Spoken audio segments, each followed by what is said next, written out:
Hi, my name's Derrick Broze. For the last 8 years, I've worked as a freelance investigative journalist based in Houston, Texas.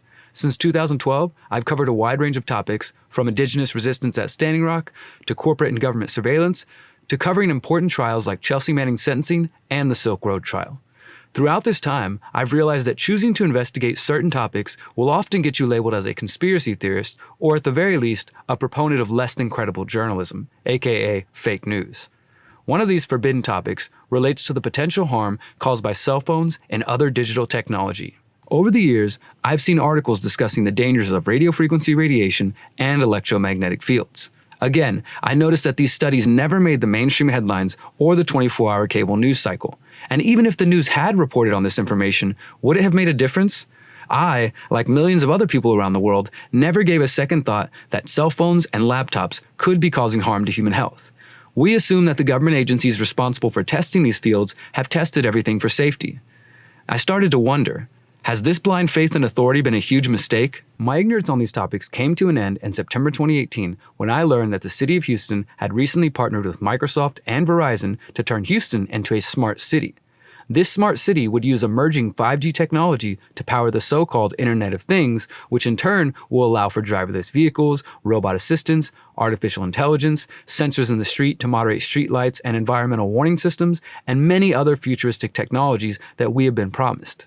And at this time, I had very little understanding of what exactly 5G was, but my preliminary research had shown me that there were an increasing amount of people asking questions about the health and privacy concerns. I also learned that there were lawsuits taking place across Texas and around the world as the opposition to 5G pushed back against the federal government and the wireless industry seizing power from towns, cities, and states. On October 1st, 2018, Houston Mayor Sylvester Turner held a press conference with officials from Verizon Wireless. The mayor and Verizon CEO Hans Vestberg were on location at a Houston couple's home as they installed 5G equipment and helped the young couple become the world's first 5G customer. At this event, Mayor Turner and Mr. Vestberg were both questioned about the health and privacy concerns which have been raised by scientists, doctors, journalists, activists, and security experts. Both Turner and Vestberg told me that they were not aware of any health or privacy concerns. We're the first city for the installation of 5G anywhere in the world. It's just another bragging right. Okay, New York can't say it, LA can't, Chicago, Philadelphia, Atlanta, DC, but we can say it in the city of Houston. Mayor Turner, as far as moving forward with innovation and, like you said, wanting to be the first, has anybody stopped to look at any studies related to potential health effects of increasing the amount of small cells in the city, as well as privacy concerns that the American Civil Liberties Union and others have put out concerns regarding the push towards smart cities? Any thoughts on the health and privacy? You know, I haven't seen any recent studies on it. I mean, the reality is that if you want to move things quicker, if you want to innovate, the infrastructure is critically important. Is there any concern about the health effects of the increase in health and small cells? The studies that have been done over years has not shown any effects or health effects on the radio signals, and there's no difference. There are safety rules on all of it that is regulated by the regulator. How much power I was not satisfied with their answers, to say the least. I did more research, and the following week, I attended Houston City Council to share what I had found with the mayor and the council. Hello, members of City Council. How are you doing? Hope everybody's doing well today. Some of you know who I am. For those who are unfamiliar, I'll just introduce myself briefly. My name is Derrick Broze. I'm a journalist here in the city of Houston. I work for KPFT 90.1. I have a radio show Monday afternoons, and I work for the local news as well. I've emailed each of you, including the mayor, the last 3 weeks in a row, including this morning, related to the implementation of 5G technology here in the city. I'm hoping those didn't go to your spam folders and maybe somebody saw them, but if not, please do check your spam folders. I sent one this morning, and last week I was able to talk to the mayor a little bit at the unveiling of the world's first 5G customer here in the city of Houston. And the mayor expressed a desire to move forward, that the city wants to be number one. We want to be number one before New York, before Austin, before all these kinds of things. A lot of pride in moving the city forward with the implementation of 5G and all that it might bring, all the new technologies. However, what I've been sending to you guys in emails is the fact that there are a number of privacy and health concerns related to the rollout of 5G technology. This visit to council was followed by another. Just going to touch base on where we left off I think 2 weeks now, I was talking to you guys about the 5G technology rollout. And another, There are many people asking questions, including scientists, doctors, researchers. and another. I attended the Houston Tower Commission meeting yesterday, where there was an appeal for a 5G tower that is going up in the 3rd Ward, where members of 3rd Ward have put together a petition trying to stop this tower because it's 35 feet away from someone's home. We've also talked with members of Tanglewood who've come here and spoken out about towers near elementary schools. We've talked with folks from Sharpstown to Acres Home, Montrose, all over the city who are concerned about the placement of the towers, some for aesthetic reasons, some for health reasons, others just generally not sure they want them in their neighborhoods. Thank you. Derrick, thank you for showing up today, because this is something that does need to have a light shine upon it. These videos gained more than 900,000 views on YouTube alone, leading activists from around the world to reach out to me and encourage me to keep going. And I'm really concerned, I think, with what it's, the people talking about the schools today are worried about the mayor and city council's close connection to certain industries and certain groups and how that might influence an issue. And I really, Mayor, after all this time of asking you face to face and asking the head of Verizon, the fact that you got awarded the 5G Wireless Champion Award in September 2018, I would hate to believe that that has anything to do with why you won't respond to any questions about 5G, why you haven't discussed the safety or lack of safety related to small cells, and why Houston is just marching forward, partnered with Verizon to implement 5G without giving the people of the city anything. You're not offering us anything. Can you say conclusively that it's safe? Can you say conclusively that we will still have privacy once 5G goes live? Or are you just concerned with being the first and making sure we have driverless cars and all these different things that you've talked about in interviews? Again, you were awarded the 5G Wireless Champion, so I would expect you to know something about what you were being given an award for. And just invite each of you to check your emails, check your phone calls, because people are emailing you, people are contacting you, and we need something from you guys. Otherwise, at least I just want to make sure that I keep coming here and putting it on record that you guys are ignoring the questions that people have. And in the future, if there are lawsuits for people getting cancer, getting illnesses, or other concerns, you guys will be held accountable. Your time has expired. Thank you. And I do support 5G. Thank you. Do you have anything to say about the safety, the health aspects of it, Mayor? Councilmember Christie. I was also featured on local news discussing the concerns around the 5G rollout. I confronted the mayor of Houston for his close ties to the wireless industry and ignoring the concerns about 5G. The mayor ran away from my questions at city council and on 3 different occasions in public. How you doing, Mayor? Hey, man. When are we going to get to sit down? When are we going to get to sit and talk down? I want to ask you a real... I already know what you want to ask me. Well, come on then. Then answer it. If you know the question, then you don't got to touch it, brother. Because you're the 5G wireless champion. Come on. Isn't that what they gave you? The award? The CTIA? The cellular industry gave you the 5G wireless champion award? And then you won't even answer any questions at city council. It's so funny. The people of Houston are concerned about privacy and health, and you're the 5G wireless champion, and you won't even listen to them. It's hilarious. Don't touch me, sir. Don't touch me. It's hilarious, Mayor Turner. I'll see you at city council. You can keep laughing. People of Houston are paying attention. Don't touch my equipment. Now they ignore me at city council. That's the problem. That's why I'm running. Due to the response from the mayor and the city, I ran a campaign for mayor of Houston calling for a moratorium on the installation of any more 5G towers until further studies are conducted. I'd like to give Houstonians a voice on a number of other issues that are not typically discussed in Houston. This includes police surveillance, the current 5G rollout, which is highly controversial to many Houstonians, as well. Over the last year, my research has involved interviewing health and privacy experts and uncovering the truth about the race to 5G. What I have learned is that the industry known as Big Wireless is colluding with the Federal Communications Commission to create a false demand for 5G in total disregard for the health and privacy concerns, and all the while using the rollout to strip away local power. I offer the conclusions of my research in the hopes that the public will question and oppose the promises of the 5G Trojan Horse.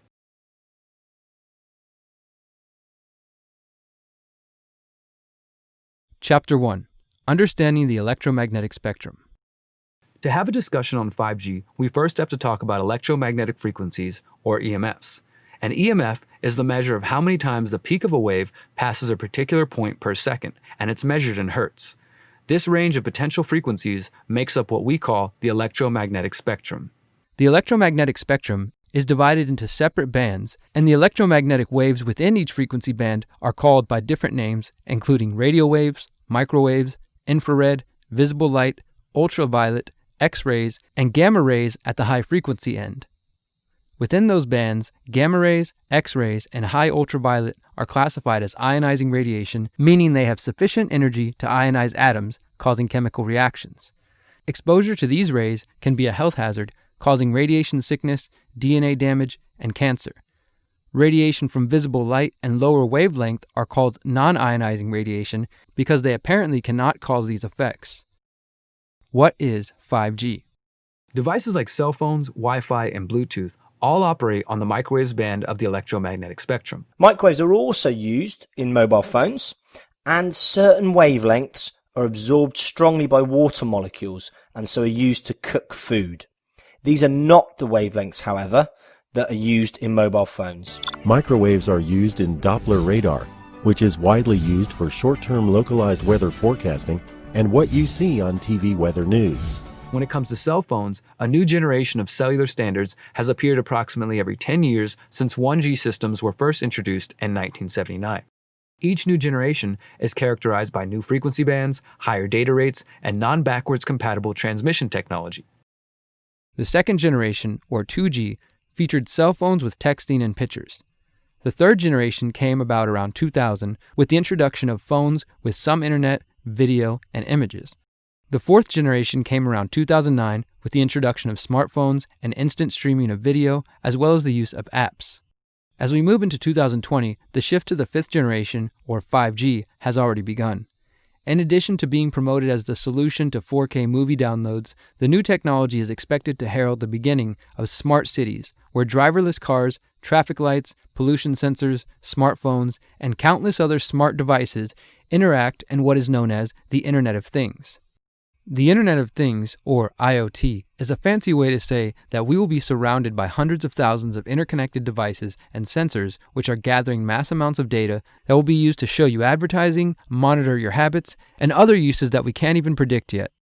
The switch from 4G to 5G is a change unlike those of previous generations. One notable difference is that 5G technology uses much higher frequencies ranging from 10 to 300 gigahertz. 5G is using millimeter waves, which are easily blocked and do not travel far. The 5G rollout means the installation of hundreds of thousands of new cell sites, towers, and additions to existing infrastructure.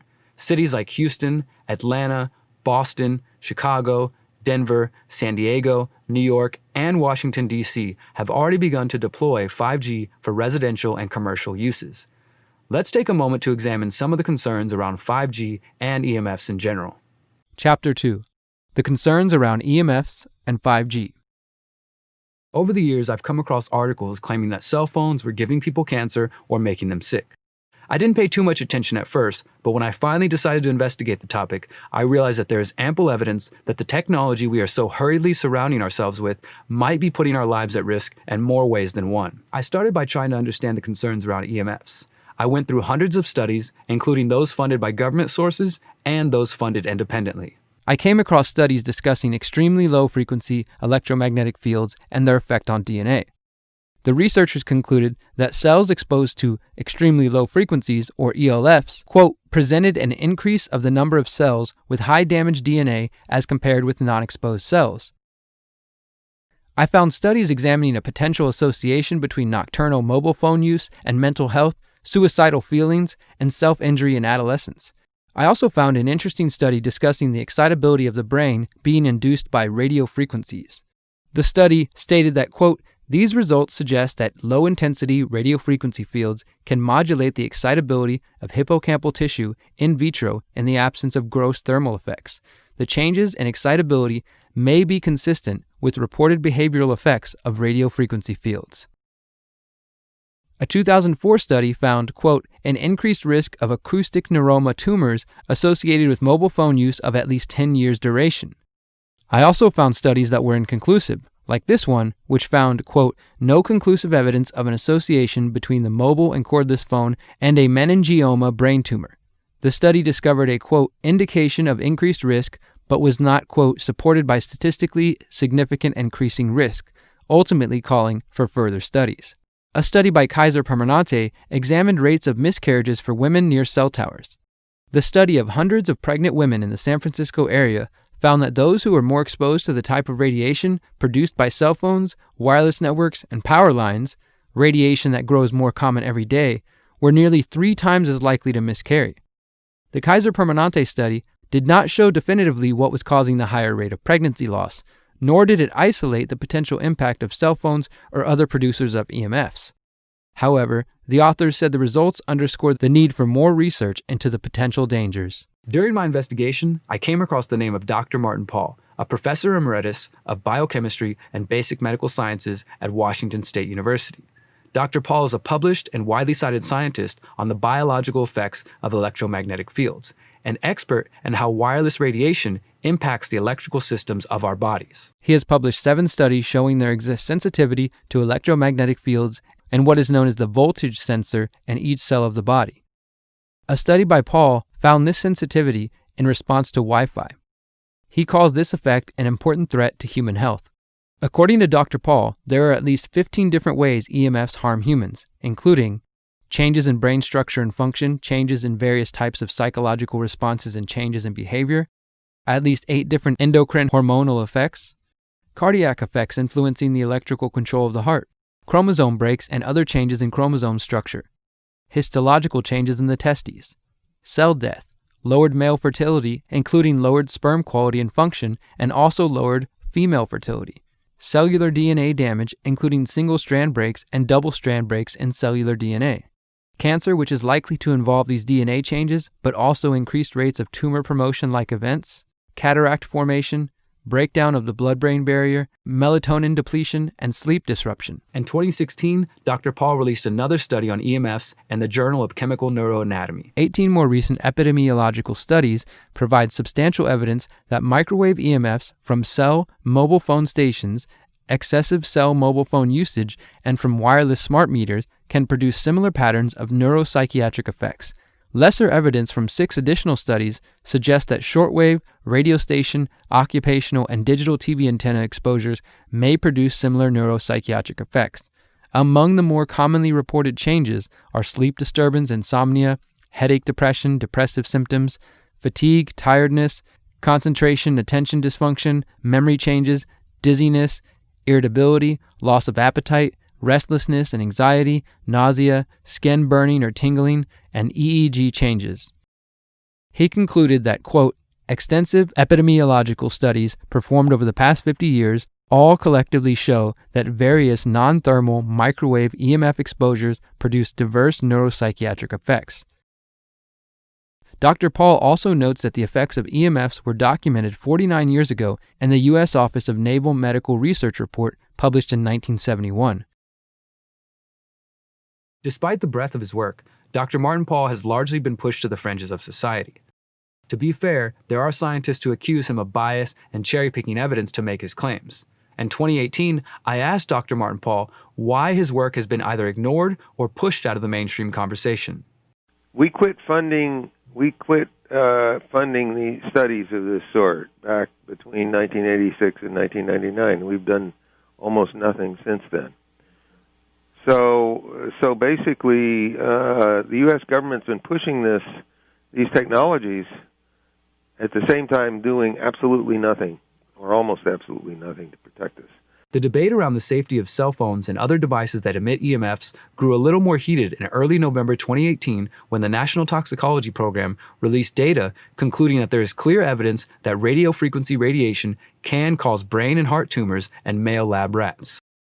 The $30 million study took more than 10 years to complete as researchers examined the effects of prolonged exposure to high levels of radio frequency radiation, specifically the type of radiation emitted via 2G and 3G cellular networks. The researchers write, quote, there was also some evidence of tumors in the brain and adrenal gland of exposed male rats. For female rats and male-female mice, the evidence was equivocal as to whether cancers observed were associated with exposures to radio frequency radiation. The NTP cautions that the results should not be applied to humans, and the FDA and other government agencies have also said that they do not support the conclusions and they do not apply to 5G. The exposures used in the studies cannot be compared directly to the exposure that humans experience when using a cell phone. In our studies, rats and mice received radio frequency radiation across their whole bodies. The NTP stated, quote, The lowest exposure level used in the studies was equal to the maximum local tissue exposure currently allowed for cell phone users. A major development from California's Department of Public Health. High use of cell phones may be linked to certain types of cancer and other health effects, including brain cancer and tumors, lower sperm counts, headaches, and effects on learning, memory, hearing, behavior, and sleep. The final report notes that it represents the consensus of the NTP and a panel of external scientific experts. I think the most important study is a study by the National Toxicology Program in a classic large carcinogenicity test, one of the largest ever performed, and for that matter, one of the most expensive. They found increased risk of the tumors, which we believe radiofrequency radiation is causing in man. Particular tumors called schwannomas. In the rats, they were in the heart. In humans, they're often in the nerve, the ear nerve, the vestibular nerve. In a health advisory, the NTP recommends those concerned about the potential health risks from RFR should, quote, use speaker mode or a headset to place more distance between your head and the cell phone, or reduce the amount of time spent using your cell phone. The NTP seems to suggest that the only way to avoid the health concerns is to avoid using a cell phone. Ronald Melnick, a researcher and scientist who designed the exposure systems used in the study, disagrees with the FDA and the FCC. Dr. Shurin neglects to note that the International Agency for Research on Cancer, as part of the World Health Organization, classified radiofrequency radiation from wireless devices as a possible human carcinogen, based largely on findings of increased risks of gliomas and Schwann cell tumors in the brain, near the ear, in humans after long-term use of cell phones. The IARC designation of cell phones as a possible carcinogen has been highly controversial since it was first issued in 2011. In an opinion piece published by The Hill, Melnick stated that, quote, simply claiming that conclusions about human risk cannot be drawn from animal studies runs counter to standard practices of evaluating human cancer risks by public health agencies, including the US EPA, NTP, IARC, and even the FDA. Every chemical known to cause cancer in humans is also carcinogenic in animals when adequately tested. In an interview with Josh Del Sol of Take Back Your Power, Dr. Melnick elaborated on the problems he sees with the U.S. regulatory agencies. Approximately $30 million was invested to see if cell phones cause cancer at levels at or below the allowable levels, right, in rats.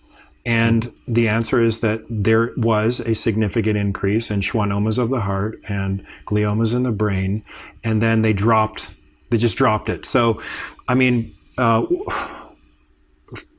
guess I want to ask the question, like, why do you think? Now we're getting into speculation here, and we know that Harvard, ethics department has written about the FCC's, being controlled by industry, but the FDA, we've heard in other conversations various things about them, but like what's actually going on and how significant of a thing is this, Ron, that the study was done, it showed cancer, and then they just dropped it? Help us to frame this here. Well, I can't tell you why they decided as such. All I can say is that they decided at this point, or as far as I know, not to do anything about this. This information was actually available in 2016 when the NTP released some of the partial findings because of the potential impact of these findings on the general population. The tumors in the heart and tumors in the brain were known in 2016. It could be that they don't want people to think that their cell phones pose a cancer hazard. Maybe they have other reasons, and I can't say whether or not the industry is having an influence. That is certainly a possibility. But it seems to me that from a public health perspective, what you'd want to do is understand the risk, quantify it, and do something about it. Promote precautionary principles. Even more recently, an August 2019 investigation by the Chicago Tribune found that currently available models of cell phones are already exceeding the safety limits set by the FCC. This means that the cell phones being used by millions of Americans are exposing them to dangerous levels of radiation. There is clearly sufficient evidence to warrant a mass warning to consumers of electronic devices, yet we are met with silence from health professionals and mainstream corporate media. But what about the health concerns around 5G? 5G is an emerging technology that hasn't really been defined yet. From what we currently understand, it likely differs dramatically from what we studied. Consequently, I believe that new wireless technologies, including 5G, should be adequately tested before their implementation leads to unacceptable levels of human exposures and increased health risks. Additionally, hundreds of scientists from around the world have signed the so-called 5G Appeal, a statement calling on a global moratorium on 5G. We, the undersigned scientists and doctors, recommend a moratorium on the rollout of the 5th generation 5G for telecommunication until potential hazards for human health and the environment have been fully investigated by scientists independent from industry. 5G will substantially increase exposure to radio frequency electromagnetic fields on top of the 2G, 3G, 4G, Wi-Fi, etc. for telecommunications already in place. Radio frequency electromagnetic fields has been proven to be harmful for humans and the environment. At a May 2018 United Nations hearing, Claire Edwards warned the UN Secretary General Antonio Guterres about the dangers of 5G.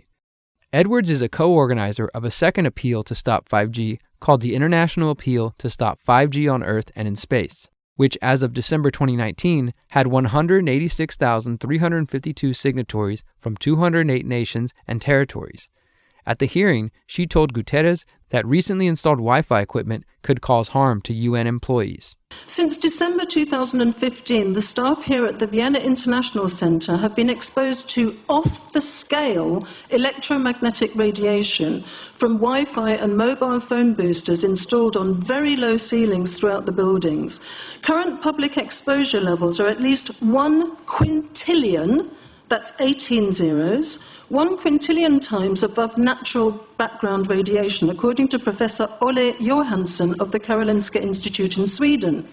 The highly dangerous biological effects of EMFs have been documented by thousands of studies since 1932, indicating that we may be facing a global health catastrophe orders of magnitude worse than those caused by tobacco and cigarettes.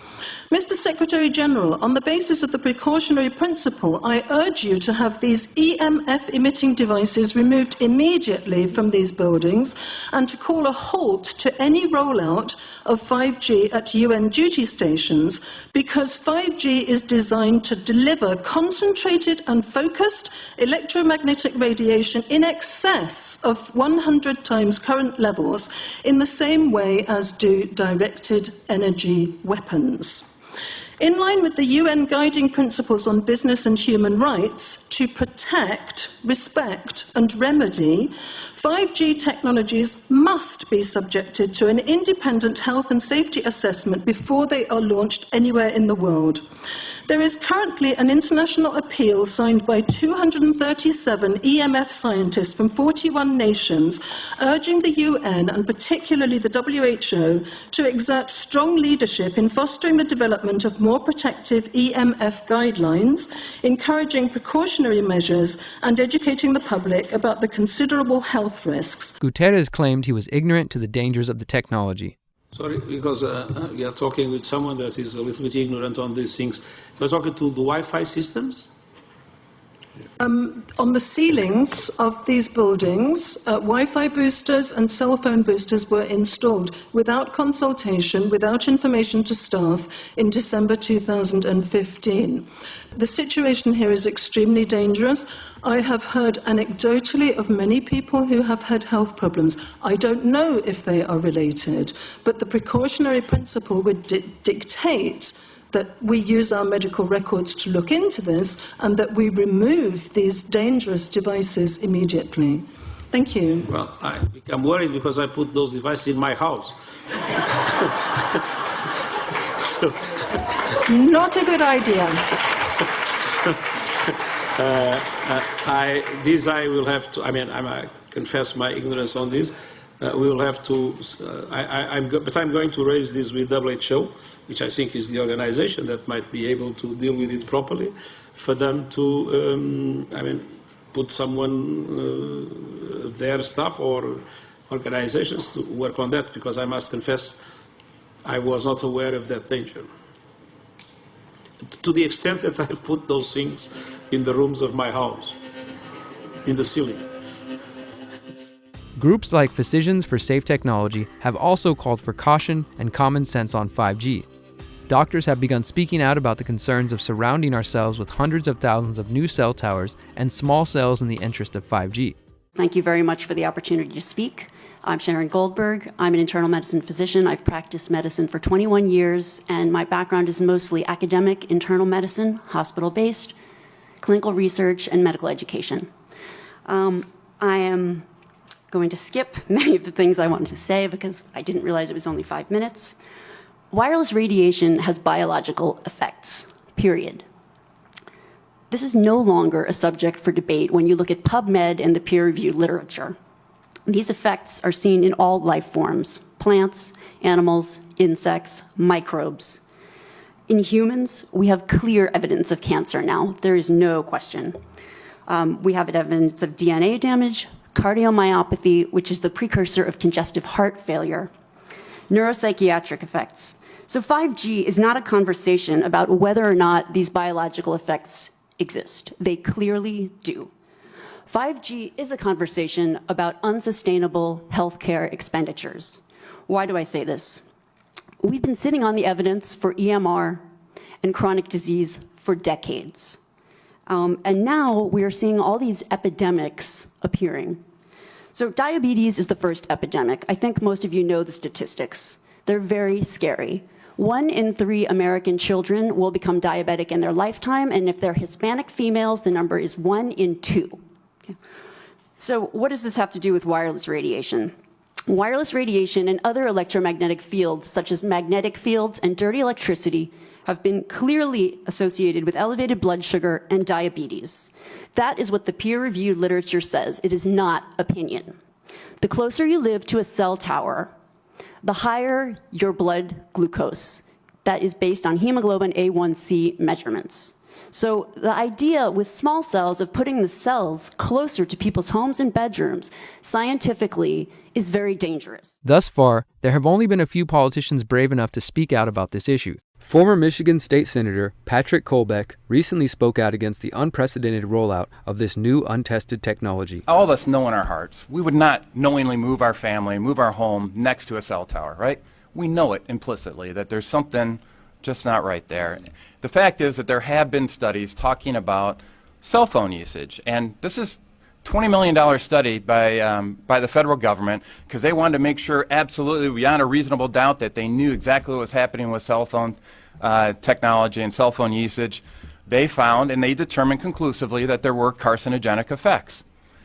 Now we're talking about what's going on with the 5G system. Just want to make sure everybody understands. The issue with 5G wireless deployment is not the convenience, because we all like the convenience. It's not the ease of deployment, because it's a lot easier just to pop something up on a tree than it is to actually bury it under the ground and route it to somebody's house in a hardware configuration. The issue is that 5G deployment, because it operates in a higher frequency band of 24 to 90 gigahertz, has to use a higher power density level to get through walls and get through solid objects. And that means you're going to have to put these things every 2 to 10 homes. So you're going to have a cell tower every 2 to 10 homes. Nobody would move next to a cell tower, right? So this is something that is a serious concern. And once again, remember that denial of request or denial permit request that you can put in? It's going to point back to the acceptable levels as determined by the FCC, not the EPA or not the CDC, the ones who usually take care of health concerns, but by the FCC, which is staffed by former members of the telecommunication industry. That's the fox guarding the hen house. In April 2019, New York Congressman Thomas Suozzi sent a letter to the FCC seeking answers about the technology. Suozzi wrote, quote, "Small cell towers are being installed in residential neighborhoods in close proximity to houses throughout my district. I have heard instances of these antennas being installed on light poles directly outside the window of a young child's bedroom. Rightly so, my constituents are worried that should this technology be proven hazardous in the future, the health of their families and value of their properties would be at serious risk. New Jersey Congressman Andy Kim also sent a letter noting that, quote, current regulations governing radio frequency safety were put in place in 1996 and have not been reassessed for newer generation technologies. Despite the close proximity to sensitive areas where these high-band cells will be installed, little research has been conducted to examine 5G safety. Most disturbing of all, Senator Richard Blumenthal of Connecticut exposed that Big Wireless and the FCC have failed to do adequate independent studies into the effects of emerging 5G technology. At a Senate Commerce Committee hearing, Blumenthal questioned industry representatives about the absence of this research. In December of 2018, I sent a letter to FCC Commissioner Carr asking him to cite for me recent scientific studies demonstrating the safety of this technology. What research has been done, where has it been published and compiled. He has essentially failed to do so and just echoed the general statements of the FDA, which shares regulatory responsibility for cell phones with the FCC.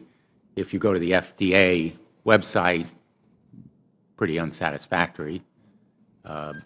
There basically is a cursory and superficial citation to existing scientific data saying, quote, the FDA has urged the cell phone industry to take a number of steps, including support additional research on possible biological effects of radio frequency fields for the type of signal emitted by cell phones. I believe that Americans deserve to know what the health effects are. My question for you, particularly Mr. Gillen and Mr. Perry, how much money has the industry committed to supporting additional independent research? I stress independent research. Is that independent research ongoing? Has any been completed? Where can consumers look for it? And we're talking about research on the biological effects of this new technology. Thank you, Senator. I think, thank you for your focus on the issue. Safety is paramount, and as you alluded to, we rely on the expert agencies, we rely on the findings of the FDA and others as to the requirements to keep all of us safe. There are no industry-backed studies, to my knowledge right now. Happy to visit with you as to what opportunities you think there needs to be more studies, and we're always for more science. We also rely on what the scientists tell us. At the end of the exchange, Blumenthal concluded, So there really is no research ongoing. We're kind of flying blind here, so far as health and safety is concerned.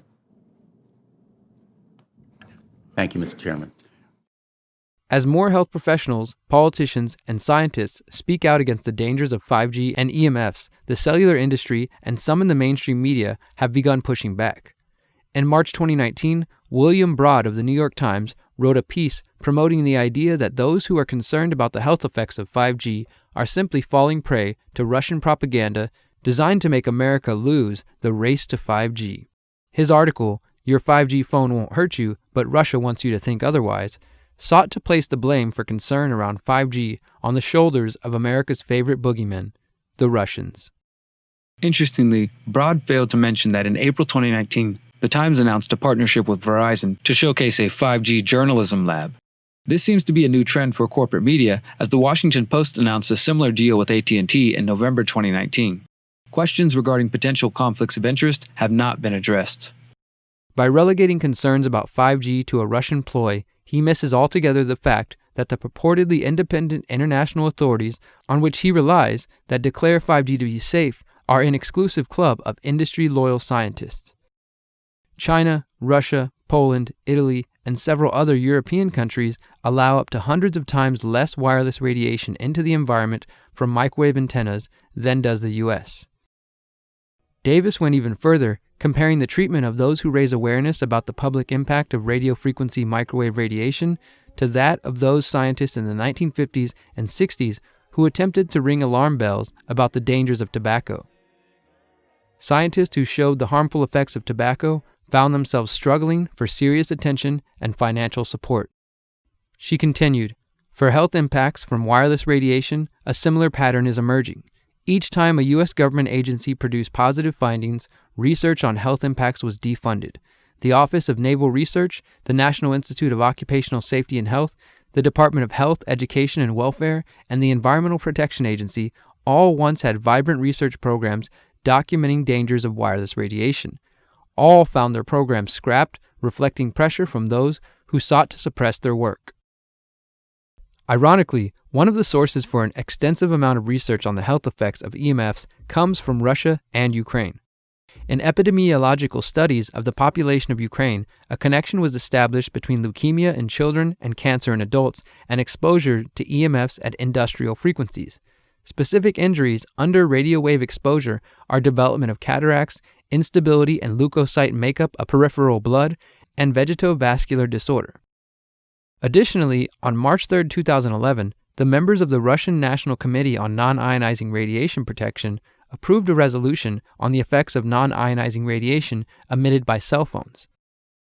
According to U.S. government agencies, cell phones and EMFs are non-ionizing, meaning they do not have the power to alter atoms in the human body.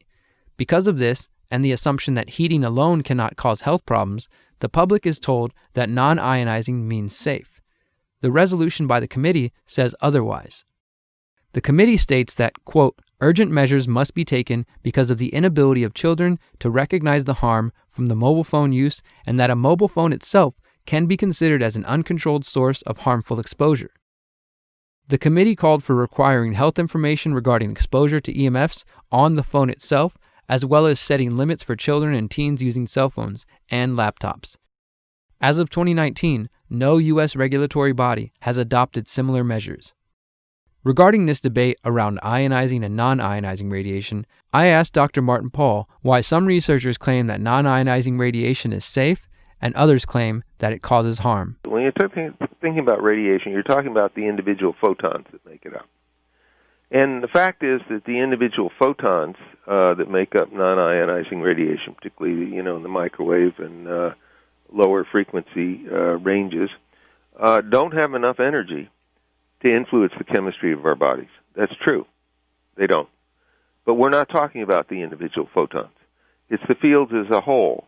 And those fields as a whole put forces on a structure called a voltage sensor that controls these voltage-gated calcium channels. And that structure is extraordinarily sensitive to these fields. And that's why you get activation of the voltage-gated calcium channels, and why you get excessive calcium in the cell. So we know why the system works. We know why it's so extraordinarily sensitive. And the industry's been claiming that these fields are not strong enough to do anything, but the reason the industry's wrong is because this structure is extraordinarily sensitive to the forces of the EMF. So this comes straight out of the physics, and this is where the physics background that I have has been very valuable, in addition to understanding the biology. Despite the attacks from mainstream news and promises from big wireless, there are a great deal of reasons to be concerned about health issues related to cell phones, laptops, smart devices, and 5G. Now, to be fair, there are of course scientists and researchers who say that the claims of health problems associated with EMFs are exaggerated and unfounded. The proponents of EMFs claim that the opposition is cherry-picking evidence to make their case. However, even if one takes only a cursory look at what we have just shown to you, it should be easy enough to see that rolling out a new, untested technology is not smart science. At the very least, we must encourage public officials to exercise the precautionary principle and do further testing before rolling out 5G. Smart city or surveillance city? Cancer and other health issues are not the only concerns being raised by the critics of 5G and the Internet of Things. There are also a growing number of professionals, government agencies, civil rights attorneys, and activists who are raising important questions about the digital future. In April 2018, the American Civil Liberties Union released a guide detailing important questions that should be asked by city officials seeking to join the smart city evolution. When we talk about smart city technology or the Internet of Things in the government context, that what we're really talking about is, electronics that are maybe small and cheap that can be placed around the city and that essentially can be designed to collect information, whether it's visual information or audio information or information about, say, whether a parking space is occupied. But before any smart city technology is acquired or deployed, it's really important that a city working with its community determine whether that technology is actually smart for the city to do. Why do we say that? Well, that's because, smart city technology can be a wolf in sheep's clothing. It can be another way for the government to amass information that it may not have wanted to collect for law enforcement purposes, but that might be vulnerable to that sort of use later, or that they may not have wanted to collect for immigration purposes, but that could potentially be vulnerable to that later. And again, this technology is often going to be collected by technologies that companies have developed. And so it's really important for the city and the community to be on the same page about who's going to own this data if we go forward with this project, who's going to be able to sell this data, and at the end of the day, are communities in control of these technologies? There already exist a few examples of what a smart city will resemble, including in South Korea. They envision sporting venues using 5G hot zones to deliver personalized video feeds of a customer's favorite player to their mobile device, or allow healthcare providers to test assisted surgery with augmented and virtual reality. Other use cases for the smart city technology include CCTV, traffic control, and smart lighting, where environmentally friendly lights automatically turn off when no one is nearby. Noticeably missing from this endorsement of Samsung's Privacy List City is the fact that these CCTV cameras and devices are recording 24 hours a day and are capable of notifying law enforcement if someone jaywalks, speeds, or whatever other behavior the Crown has deemed illegal. Let's look at another example of a smart city. Quayside is a planned smart city that has been in the works since 2016.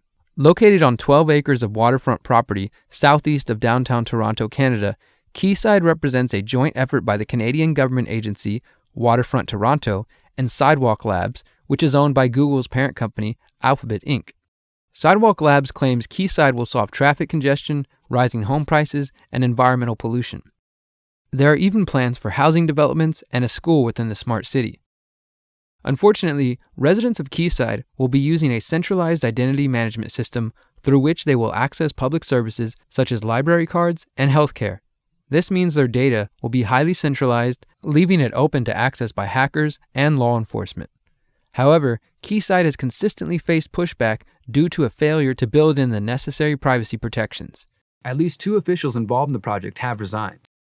I imagined us creating a smart city of privacy as opposed to a smart city of surveillance.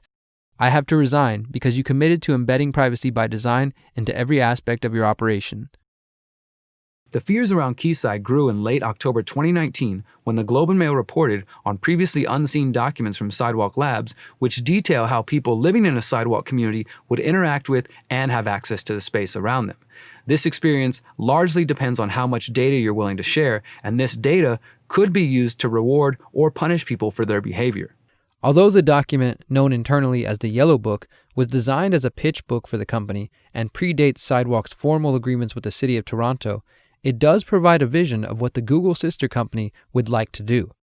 Specifically, the document details how Sidewalk would require tax and financing authority to finance and provide services, including the ability to impose, capture, and reinvest property taxes. The document also describes reputation-based tools that sound disturbingly similar to the social credit system we have seen in TV shows like Black Mirror and those unfolding in modern China. These tools would lead to a, quote, new currency for community cooperation, effectively establishing a social credit system. Sidewalk could use these tools to, quote, hold people or businesses accountable while rewarding good behavior with easier access to loans and public services. In response to the document leaks, Sidewalk said, quote, the ideas contained in this 2016 internal paper represent the result of a wide-ranging brainstorming process very early in the company's history. Perhaps due in part to the pushback against privacy invasions, in November 2019, Sidewalk Labs released a 482-page digital innovation appendix stating that none of Quayside's systems will incorporate facial recognition and that Sidewalk Labs won't sell personal information or use it for advertising. Sidewalk Labs says it will require explicit consent to share personal information with third parties. In places like San Diego, activists are already fighting against privacy invasions via environmentally friendly smart streetlights that are always listening.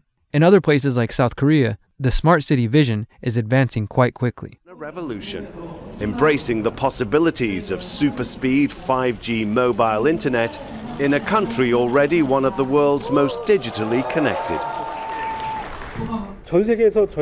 We've led the world in developing 5G technology. As phone makers and service providers, we have set the standards, so we can be the first to release such services into the market. For most people in South Korea, it's the fun stuff of 5G that's the big draw. Effortless video chatting with as many friends as you want, in any guise you might choose. Real-time video gaming with multiple users and screens. Augmented reality and virtual reality. Even the ability to deliver holograms of your favorite sports or K-pop stars. South Korea's 5G providers are predicting massive uptake, even though only one smartphone maker currently has a device that can handle 5G. We're expecting at least 1 million of our customers to take up 5G before the end of the year. Then there's the wider possibilities offered by massive data transmission with hardly any delay. The development of smart cars and eventually driverless vehicles. Managing robots in telemedicine or in industry. Our world is likely to look very different. For the moment, future residents of Quayside will have their data protected, but these types of systems are already being put into place in China. Under the expansion of China's Sesame credit system, more than 1 million people were denied the right to fly. Chinese citizens live under constant surveillance with CCTVs and facial recognition a part of daily life. The U.S. is not far behind China. The U.S. government is also expanding their facial recognition capabilities, with the FBI maintaining a massive secret database of face prints. The 5G rollout, the growth of artificial intelligence, and the push towards a smart city future will only increase the potential for abuses of privacy. As we move ever closer to this smart city future, privacy and the liberty that comes with privacy are under extreme threat. A threat to local political control. In September 2018, the FCC passed a new rule putting the federal government in complete control of the 5G rollout. Although the original 1996 Telecommunications Act was the first power grab by the federal government, the September 2018 rule made it so that cities and towns had little ability to regulate or avoid the installation of so-called small cells and additional infrastructure needed for the 5G rollout. Under the new rule, phone companies can be charged no more than $270 to install each small cell antenna. Additionally, local authorities would have 60 days to review the proposed wireless infrastructure. Localities are already limited in deciding where the equipment can be located. The new rule also continued the tradition of forbidding localities from opposing the equipment on health grounds. The only acceptable claim is based on aesthetics. Basically, if you think the tower looks ugly, they'll turn it into a palm tree for you. The Republicans on the FCC stated that limiting the fees that cities can charge localities will free up capital for them to invest in local infrastructure. Democrat Jessica Rosenworcel was the lone dissenter, calling the rule, quote, extraordinary federal overreach. I do not believe the law permits Washington to run roughshod over state and local authority like this, and I worry the litigation that follows will only slow our 5G future. Rosenworcel was correct about litigation to follow. In the weeks after the October 2018 rule, 24 cities and counties filed lawsuits against the Federal Communications Commission. The matter was only made worse when in April 2019, President Trump issued an executive order about 5G. Local and state bodies must now approve new 5G infrastructure within 90 days.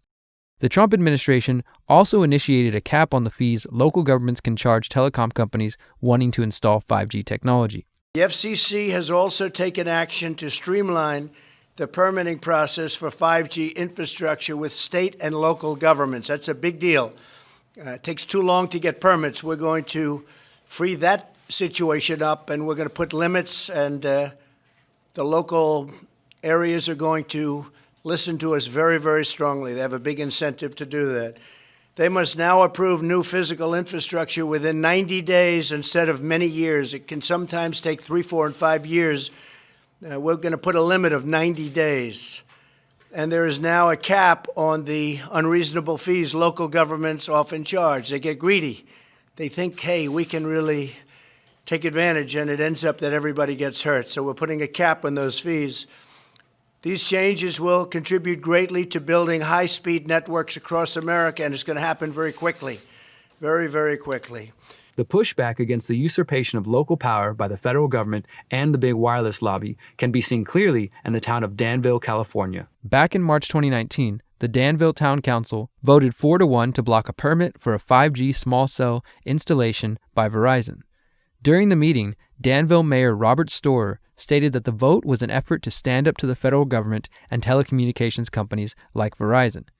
The Danville Town Council's decision to deny the land use permit for the small cell opened the town up to possible lawsuits from Verizon. We've lost local control, and this says, you know what, we're sick of this, and we're not going to just sit here and just be bowled over. We say no, we play the cards out. You know, we've been in lawsuits before. We're actually pretty good at it sometimes. I don't want to say it's been shoved down our throats, but it has been. We've lost complete local control, or we're losing so much of it. This, if nothing else, just puts us in a position that says, you know what, we're a little tired of this. If you're going to come to the town of Danville, don't make this room full of people that are angry, you know, because our job is to protect the town of Danville. And, you know, we may be spending some money here, and I'm okay with that. I'm actually okay with it, because it'll set in place how we feel in the town of Danville and what we think is right. Danville City Attorney Robert Ewing reiterated that cities cannot fight the small cells or 5G rollout based on health concerns, stating that, quote, while potential health concerns are a huge concern, if that was the basis on which you are making a decision, I would be fairly confident to tell you that you would lose, because that's about as clear as the law can get. Similar resolutions are passing in towns across the world, either outright banning 5G or requiring more testing before implementation.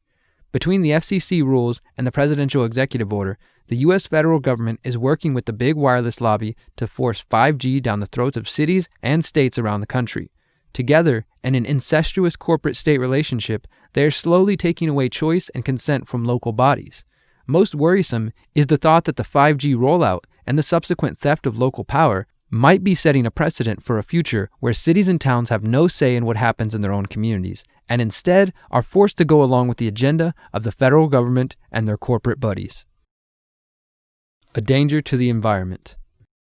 The rolling out of 5G might negatively impact our ability to forecast the weather and accurately predict storms. In the spring of 2019, NASA and the National Oceanic and Atmospheric Administration, or NOAA, said 5G antennas using similar frequencies used by satellites to gather critical water vapor data could compromise forecasts and science. The FCC and big telecom companies are seeking to expand cellular service into frequency bands such as the one at 24 GHz, which falls near the frequency used for forecasting at about 23.8 GHz. The FCC, which licenses the wireless spectrum for 5G in the U.S., says the fears are exaggerated. In March 2019, Secretary of Commerce Wilbur Ross, who oversees NOAA, and NASA Administrator Jim Bridenstine, sent a letter asking the FCC to postpone the auction of the 5G frequency bands. Instead, the FCC went ahead with the auction, selling frequency to both T-Mobile and AT&T. In May 2019, Neil Jacob, acting administrator of NOAA, testified to Congress that an internal study had found 5G-related interference could cost NOAA 77% of the water vapor data it collects at 23.8 GHz and could degrade weather forecasts by up to 30%, essentially sending us back to 1980 levels. 5G uses the frequency of 24 gigahertz. Gigahertz is a unit of measurement along this larger electromagnetic spectrum. You know all about this. You're familiar with this. AM radio waves, FM radio waves. There's cell phones and Wi-Fi. You get into the higher wavelengths, you get into things like TV remotes, visible light, medical x-rays, so on and so forth. So you're probably saying at this point, but what does that have to do with the weather, right? We've got these satellites up in orbit around the Earth, and those satellites pick up on different frequencies. Satellites, though, see atmospheric water vapor at 23.8 gigahertz. So if you've got that 5G signal emitting out a signal at 24 gigahertz. Then our water vapor is at 23.8 gigahertz. That's really close to each other on that larger spectrum. So if the satellites are looking down to Earth, they're going to get confused. Is it the 5G signal? Is it water vapor? Ultimately, we're not going to be able to determine that. And that data that's used for forecast models is taken right from those satellites. If we can't use that data, those forecasts are going to get worse. Due to their concerns, NASA and NOAA were seeking a sizable buffer zone between the frequency bands used for weather and those used for 5G.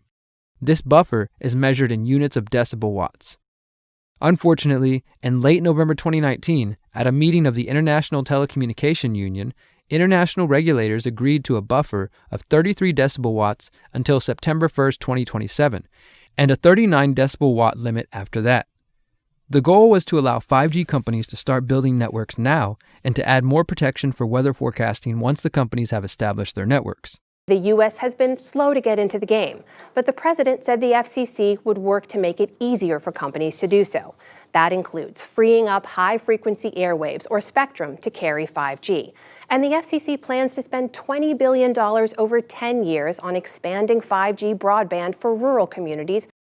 Erica Leix, a meteorologist and head of World Meteorological Organization, called the idea of having 8 years of lax regulation of grave concern to weather forecasters. Once again, regulators chose policies that benefit big wireless and fail to protect the planet and the people. The 5G expansion not only poses a threat to human health, privacy, and weather forecasting, but an increasing amount of research indicates that surrounding ourselves with an unprecedented amount of digital devices is creating a new form of pollution known as a digital or electrosmog. In the report, Bees, Birds, and Mankind, German researchers discussed the effects of this electric smog. Quote, "The consequences of this development have also been predicted by the critics for many decades and can now no longer be ignored. Bees and other insects disappear, birds avoid certain areas, and are disoriented in other locations." In September 2008, Dr. Ulrich Warnke, one of the authors of that report, also presented his findings to the Radiation Research Trust at the Royal Society in London. He stated that, quote, "An unprecedented dense mesh of artificial magnetic, electrical, and electromagnetic fields are disrupting nature on a massive scale, causing birds and bees to lose their bearings, fail to reproduce, and die." A review of studies from around the world shows that concerns around the electrosmog are rising. One study reviewed the impact of radio frequency radiation from wireless telecommunications on wildlife. The researchers note that phone towers located in the living areas of some species are continuously irradiating wildlife, causing a reduction of their natural defenses, deterioration of their health, and problems in reproduction. The researchers conclude that, quote, "Microwave and radio frequency pollution constitutes a potential cause for the decline of animal populations and deteriorations of health of plants living near phone masts. To measure these effects, urgent specific studies are necessary." Studies are also beginning to look at the impacts of radio frequency radiation on trees. A 2016 study attempted to verify whether there is a connection between unusual tree damage and radio frequency exposure. The researchers conducted a long-term field monitoring study in 2 German cities. They observed and took photos of unusual or unexplainable tree damage, along with measurements of electromagnetic radiation. A statistical analysis showed that electromagnetic radiation from cell phone towers is harmful for trees. The researchers note that, quote, "These results are consistent with the fact that damage inflicted on trees by mobile phone towers usually starts on one side, extending to the whole tree over time." A 2010 study looked at the decline in aspen trees in Colorado since 2004.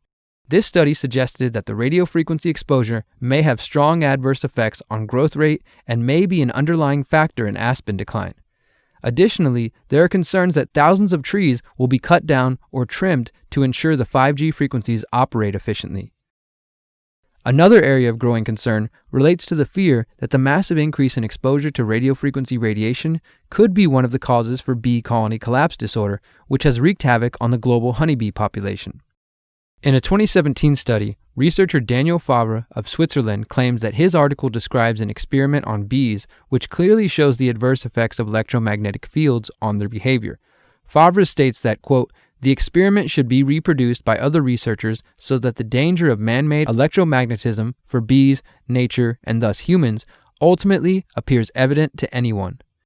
In the study Mobile Phone Mast Effects on Common Frog Tadpoles, researchers exposed eggs and tadpoles to electromagnetic radiation from cell phone antennas for 2 months, from the egg phase until an advanced phase of tadpole, and found low coordination of movements, an inconsistent growth pattern, and a high mortality rate. The authors conclude, quote, "These results indicate that radiation emitted by phone masts in a real situation may affect the development and may cause an increase in mortality of exposed tadpoles. This research may have huge implications for the natural world, which is now exposed to high microwave radiation levels from a multitude of phone masts." Ajit Pai is the chair of the FCC, and he joins me now. Welcome to the NewsHour. Thank you for having me on. So I want to ask you about what one of your Democratic colleagues on the FCC had to say about our efforts to get into 5G. She said, so far we've done more harm than good. She cites the president's tariffs on 5G equipment, says the White House has been alienating security allies. We need to expand that network. How do those things hamper your ability to build and grow the network? I respectfully disagree. If you look at some of the independent observers, they believe that the United States is in the lead when it comes to 5G. For example, Cisco recently put out a report suggesting that North America, led of course by the United States, would have twice as many 5G connections as Asia by 2022. That same month, ABI Research said flatly that the United States is in the lead in 5G. Last week, CTIA pointed out that the United States will have 92 deployments of 5G in the United States by the end of 2019, which is almost twice as many as any country in the world. And just on Tuesday, a report came out that was reported in Bloomberg,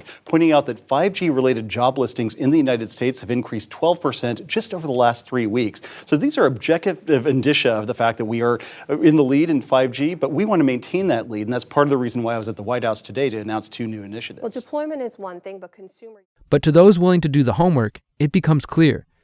There is ample evidence of negative impacts as a result of radio frequency radiation associated with cell phones, Wi-Fi, and likely 5G.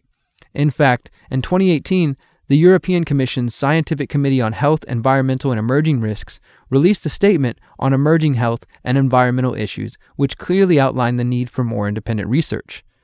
Under Section 4.4, Potential Effects on Wildlife of Increases in Electromagnetic Radiation, the report states, quote, "How exposure to electromagnetic fields could affect humans remains a controversial area, and studies have not yet yielded clear evidence of the impact on mammals, birds, or insects.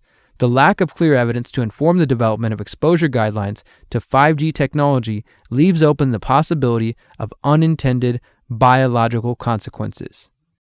These unintended consequences have the potential to affect human life as well as insects, birds, plants, and trees." Chapter 3: The Big Wireless 5G Takeover. As I continued my research and began presenting it to City Council and fellow Houstonians, I noticed there was often a reluctance to believe what I was claiming. Several times, I was asked something along the lines of, "How could something so dangerous be allowed on the market? Doesn't the government regulate this technology?" Once again, the trust of the authorities made people feel like they were safe from harm. Unfortunately, the research shows otherwise. But how could this happen? How can the U.S. government allow potentially hazardous products to be sold and used by millions of people? To understand this, we need to go back to 1996. That year, the Telecommunications Act was passed as an effort to update the law around communications technology as the internet was beginning to come into mass public use. The act was also seen as a way to limit the growing AT&T monopoly. Unfortunately, it was the beginning of further consolidation of telecommunications companies and a huge step towards eroding local power.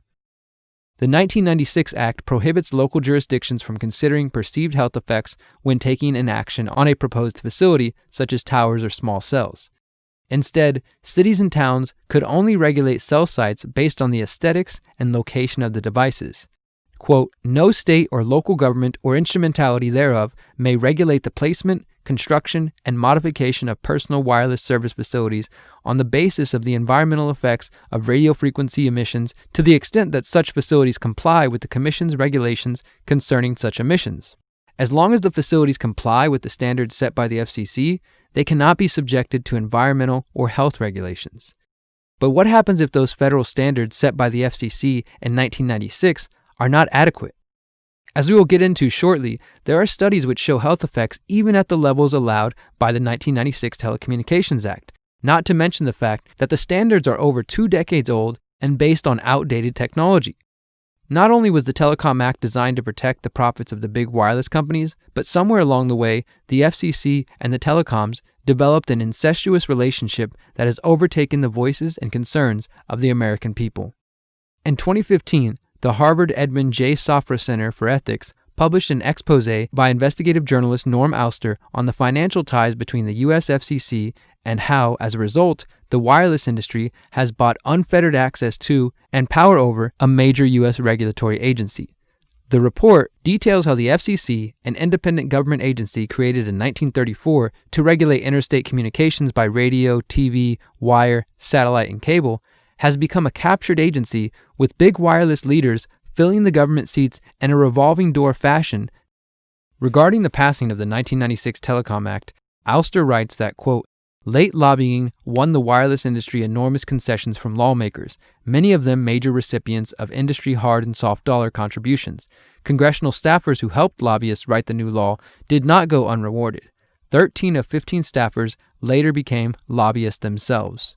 Alster states that direct lobbying by industry is just one of many worms in a rotting apple. The report says the FCC is involved in a network of powerful moneyed interests with limitless access and a variety of ways to shape policy. Alster believes the worst part is that the wireless industry has been allowed to grow unchecked and virtually unregulated, with fundamental questions on public health routinely ignored. Unfortunately, the situation goes beyond corrupt government agencies and into actually defaming those who speak out against potential harms caused by wireless technology. During the 1990s, biochemist Jerry Phillips was hired by cell phone giant Motorola to study the effects of the radio frequency radiation emitted by cell phones. Phillips and his colleagues looked at the effects of different radio frequency signals on rats and on cells in a dish.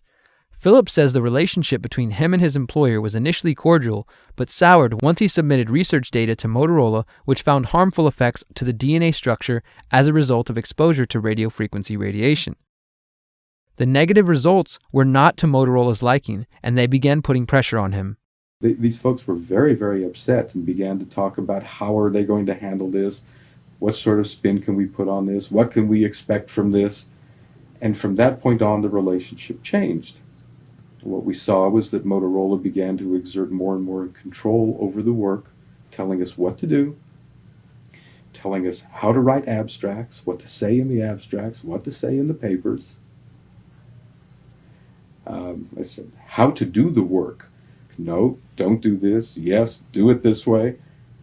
This was unacceptable. I had completed our study of DNA damage, and I submitted the final report to Motorola, and I got a call from Mays Swycord at Motorola. Now, Mays is the former head of the Center for, CDRH, Center for Devices and Radiological Health at the FDA, and he left the FDA and went to work for Motorola. Keep that connection in mind. That's interesting. He also handpicked his successor at the FDA and tried to urge me not to publish the study. They didn't tell me not to. They just said, no, this isn't ready for publication. And they wanted me to do more work. I stopped taking calls from them, and I went ahead and published the study. It came out in 1998, and I wanted nothing more to do with any Motorola-related work. I wasn't going to put up with that kind of control. I wouldn't put up with that attitude. That was it. I think one has to exercise caution at this point. And what makes the cellular telephone research area so difficult right now is there is no money available for research other than that's coming from industry. So, I mean, what does this do? I don't have any faith in what comes out. I have absolutely none, not with my dealings with industry so far. In another example of industry attempting to influence research, we have Dr. Henry Lai of the University of Washington and fellow researcher Narendra Singh. The researchers were looking at the effects of non-ionizing radiation, the same type of radiation emitted by cell phones, on the DNA of rats. They used a level of radiation considered safe by FCC standards and found that the DNA in the brain cells of the rats was damaged or broken by exposure to radiation. After publishing the research in 1995, Dr. Lai would later learn of a full-scale effort to discredit the experiments. Lai and Singh caused controversy when they publicly complained about the restrictions placed on their research by their funders, the Wireless Technology Research Program. In response to this public action, the head of the wireless technology research sent a memo asking the University of Washington president Richard McCormick to fire Lai and Singh. McCormick refused, but the message was clear: get rid of anyone who makes our products look bad. In a leaked internal Motorola memo, executives claim to have succeeded in wargaming the Lai-Singh experiments. This shocked me, Lai says. The letter trying to discredit me, the War Games memo. As a scientist doing research, I was not expecting to be involved in a political situation. It opened my eyes on how games are played in the world of business. You don't bite the hand that feeds you. The pressure is very impressive. Think about that for a moment. An international corporation trying to exert pressure on scientists who draw conclusions that their product is causing harm to human health. Even further, Dr. Lai's experiments show negative health consequences at levels considered safe by the FCC. The captured agency report makes it clear that this type of corruption takes place because of the, quote, free flow of executive leadership between the FCC and the industries it presumably oversees. For example, at the time of the report's release, the chairman of the FCC was Tom Wheeler, a man with deep ties to the big wireless industry. In 2013, Wheeler was nominated as FCC chairman by Obama after raising more than $700,000 for Obama's presidential campaigns. And that's because for more than 30 years, Tom's been at the forefront of some of the very dramatic changes that we've seen in the way we communicate and how we live our lives. Wheeler led the two most powerful industry lobbying groups, the National Cable and Telecommunications Association and the Cellular Telecommunications and Internet Association, or the CTIA. The current chairman of the FCC could also be seen as another example of a captured agency in action. Ajit Pai, a lawyer and current chairman of the FCC, served as Associate General Counsel at Verizon Communications between 2001 and 2003, where he handled competition and regulatory matters. Pai was appointed to the FCC by Barack Obama in 2012 and then made FCC chairman by Donald Trump in January 2017. In conclusion, sorry, many people are still shell-shocked that I'm up here tonight. They ask themselves, how on earth did this happen? Well, moments before tonight's dinner, somebody leaked a 14-year-old video that helps answer that question. And in all candor, I can no longer hide from the truth. And so I might as well own it. Let's take a look.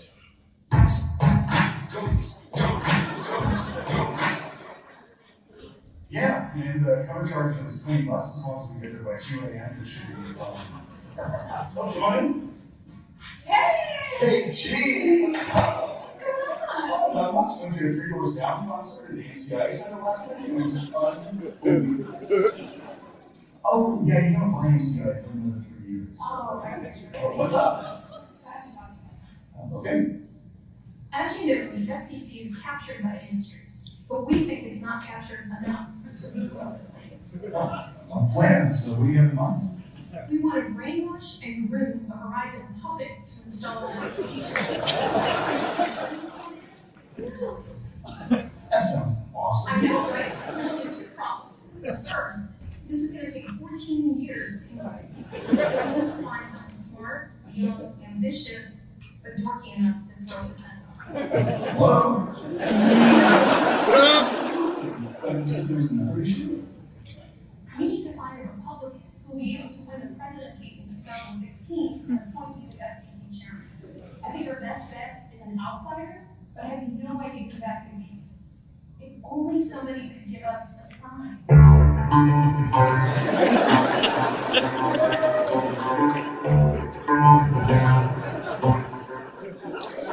And that,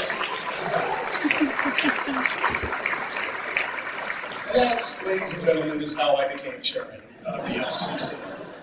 FCC Commissioner Brendan Carr is another example of a government official working closely with industry and maintaining relationships which clearly present conflicts of interest. We're very excited about the build-out of 5G and next-gen internet infrastructure. Carr is credited with accelerating the 5G build-out.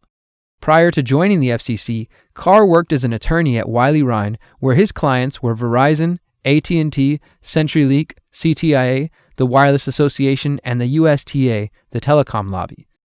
The Wiley Ryan law firm is a hotbed of activity for former government officials and industry regulars. One of the founders of the law firm is Richard Wiley, himself a former FCC chairman. On September 30th, 2019, Commissioner Carr and other officials were in Houston to discuss the future of 5G. How do you respond to those communities around the country who are fighting based on property rights or just different, pushback? What's the FCC position on that? We're very excited about the build out of 5G and next-gen internet infrastructure. And at the FCC, we've been really building on a lot of the policies that state and local leaders have been putting in place to make sure that every single community can benefit. It's really a great job story. It's a great story for economic growth. So we're really happy with the progress that we're seeing in building out 5G, both here in Houston and in a lot of other communities around the country. What about those who have concerns, say for example, Harvard that put out the study about captured agency, that folks like yourself who've been lawyers and worked in the industry are essentially captured the regulators, this idea that the FCC can't be trusted to regulate 5G and cell phones and things of that sort because of not only yours but Ajit Pai and others' industry connections. Yeah, we're really glad to see the growth in 5G. And one of the things that we've done at the FCC is build on the policies put in place by local elected leaders here in Houston. Texas, the state legislature put policies in place that help guide the way for 5G builds. So we're really excited with the progress that we're seeing by really taking the lead of so many of these local elected officials. No comment on the conflict of interest concerns? Thanks, man. Appreciate it. Good to talk to you. The following day, I was able to question Commissioner Carr for a second time, and once again, he avoided my questions. Mr. Carr, can I follow up with you on yesterday? Oh, I'm good, man. Thank you. All right, well, then we'll just do it this way. All right, so look, you have ties to the industry. We'll just be more blunt this time since trying nice doesn't seem to work with you guys. So you have ties to the industry. Thanks, man. You omitted those facts. This is not press. You're a public servant. You're walking the streets. So you've been with the FCC. You've worked with a law firm that defended the CTI, the people who organized this whole thing. The CTI gave the mayor the 5G Wireless Champion Award. I mean, essentially, this whole thing was just a big industry. There's not a single mention of lawsuits on the state level, on the federal level. I'm sure you're aware that there are cities in Texas that are suing right now because those are the stakeholders that are being ignored. They're not, the surveillance concerns are being ignored. You guys talk about all these sensors, all these great things, but not a single person mentioned that there are privacy concerns, there are health concerns that I know you're aware. The FCC recently announced that they're even going to reevaluate cell phones because the Chicago Tribune study showed that iPhones are putting off 200 times the radiation that you guys allow and say is safe. I mean, realistically, you can't even comment on that. Thanks, man. It's really good to see you again. Thanks for showing up at the event. Appreciate it. Of course I'm here, but I mean, I'm just saying people see you respond like this and it doesn't even seem like human. You can't even acknowledge or say a simple statement. But I guess that's what we should expect from the federal government. Much of this revolving door relationship between industry and government can be traced to the CTIA, the Cellular, Telecommunications, and Internet Association. Established in 1984, the CTIA claims to represent the U.S. wireless communications industry from carriers and equipment manufacturers. The CTIA, quote, advocates for legislative and regulatory policies at federal, state, and local levels that foster the continued innovation, investment, and increasing economic impact of America's wireless industry. CTIA is active on a wide range of issues, including spectrum policy, wireless infrastructure, and the Internet of Things, among others. They also host events on topics ranging from cybersecurity to 5G. The CTIA's board of directors includes the presidents, CEOs, and other senior officials of Verizon, Sprint, T-Mobile, Nokia, Ericsson, Intel, General Motors, TracFone, Easy Texting, and others. The CTIA's current president and CEO is Meredith Atwell Baker. Baker has spent the last 2 decades bouncing between lobbying for big wireless and working for the government. From 1998 to 2000, Baker worked as director of congressional affairs at the CTIA. Afterwards, she worked for the U.S. government as an FCC commissioner between July 2009 to June 2011. She then went back to the CTIA, where she is now president and CEO in charge of promoting the so-called race to 5G. So what exactly is the race to 5G? If you've paid attention to any media or visited a cell phone store recently, you've likely heard of the buzz about 5G, and more specifically, the race to 5G. Geopolitically speaking, the race to 5G describes the ongoing rift between the US and China, a kind of digital Cold War where the two superpowers race to implement the next generation of cellular technology because of its potential for massive profit and massive data collection. The American media and President Trump have stated that Chinese company Huawei could use their 5G infrastructure to spy on Americans. Trump has called on federal officials and American companies to abandon Huawei equipment. This fear of Chinese spying using 5G equipment completely ignores the reality that the U.S. government has the same exact opportunity to pressure American companies to spy on the private data of Americans. The race to 5G could also be described as a clever marketing concept designed to sell consumers an upgrade they did not know they wanted or needed. Not to mention an upgrade that has sparked lawsuits and has many health and privacy concerns. As part of the ongoing race to 5G, telecom companies are promoting 5G as the solution for faster downloads and high-definition movie streaming. It's not immediately clear if the public is demanding faster downloads, but the telecoms, global governments, and the tech industry are pushing the shift towards 5G. While it is true that 5G has the potential to spur on innovation in the fields of medicine, manufacturing, entertainment, and other industries, there has not been a truly organic call for this emerging technology. It seems much of the hype around the 5G rollout is coming from the CTIA itself. Yes, the Cellular, Telecommunications, and Internet Association, the organization created to lobby explicitly for the wireless industry. The CTIA is big wireless. 5G is a race, and we must win. The sheer power of innovation in the US will come up with new types of services and applications that will ride on top of those networks. Mobile 5G, big opportunity. Video IoT, and a competition amongst cities to bring smart city to life. I think 5G is the biggest and most important evolutionary step in the history of wireless. We know the best path to ensuring 5G. One of the ways the CTIA has spread enthusiasm for the race to 5G is by working with city officials. The CTIA has been honoring city mayors who have worked to erode local authority regarding the 5G rollout. Thank you, Derrick. Thank you very much. The 5G Wireless Champion Awards honor the state and local officials who, quote, bring next-generation 5G networks into communities and remove barriers to the deployment of next-generation wireless infrastructure. In 2018, the CTIA gave out 3 5G Wireless Champion Awards to mayors across the United States, including Houston's Mayor Sylvester Turner. I think you're always assessing, the pros and the cons, but I haven't seen anything that would cause us to slow down. As I mentioned earlier, it was the mayor's response to my questions about 5G which encouraged me to look deeper. I found out that in July 2018, Mayor Turner stood side by side with Verizon Wireless officials to announce plans to roll out 5G technology in Houston. The mayor said 5G will turn Houston into a smart city with better control of traffic flow, money-saving smart streetlights, and driverless cars.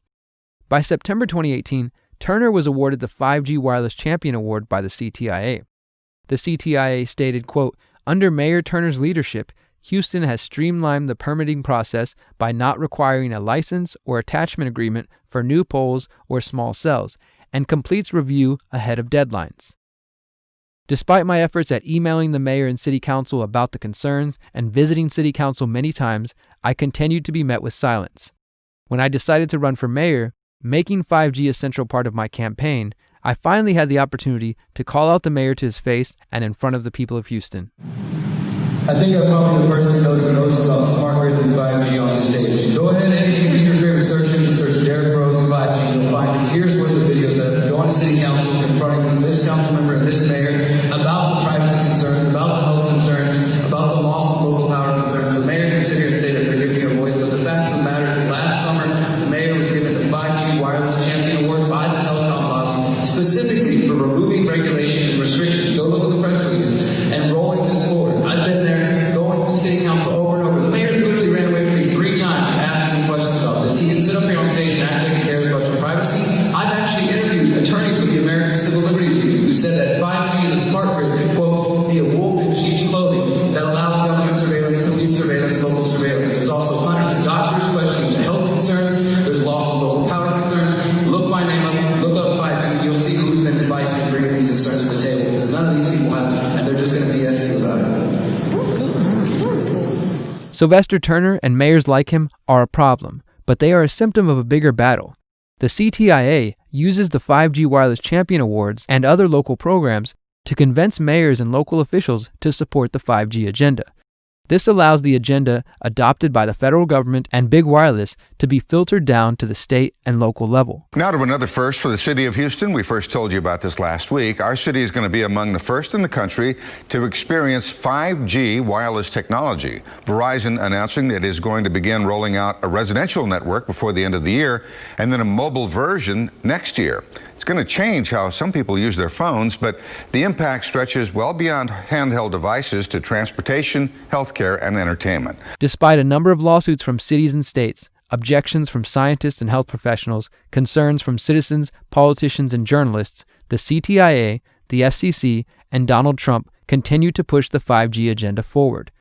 As I discovered in my research, there are health and privacy concerns around cell phones, Bluetooth, Wi-Fi, laptops, and other digital devices. The research shows we should limit our exposure to these devices and find ways to protect our privacy. We should also recognize that the major difference between the 5G smart grid and the current technology is that once 5G rolls out, you will not be able to avoid it. You can choose not to use a cell phone or not install Wi-Fi in your home, but once the 5G network is complete, you will be surrounded by hundreds of thousands of sensors, small cells, and other infrastructure. Once I understood the implications of this, I realized I had to know what I can do to protect myself, my family, and my friends.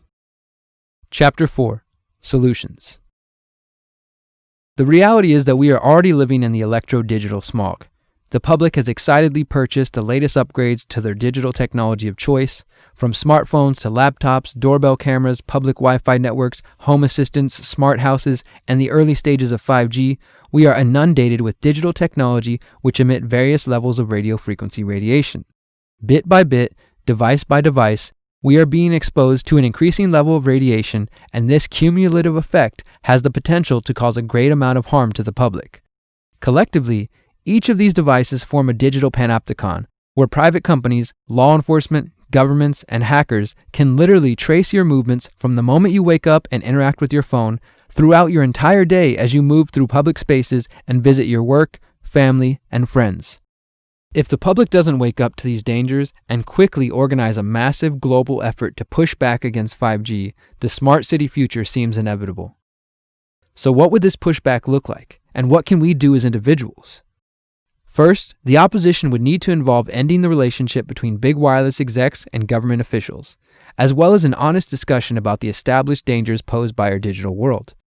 Organizing political opposition should take place at all levels, but I highly encourage everyone to start getting involved in their local communities and asking about the dangers presented in this documentary.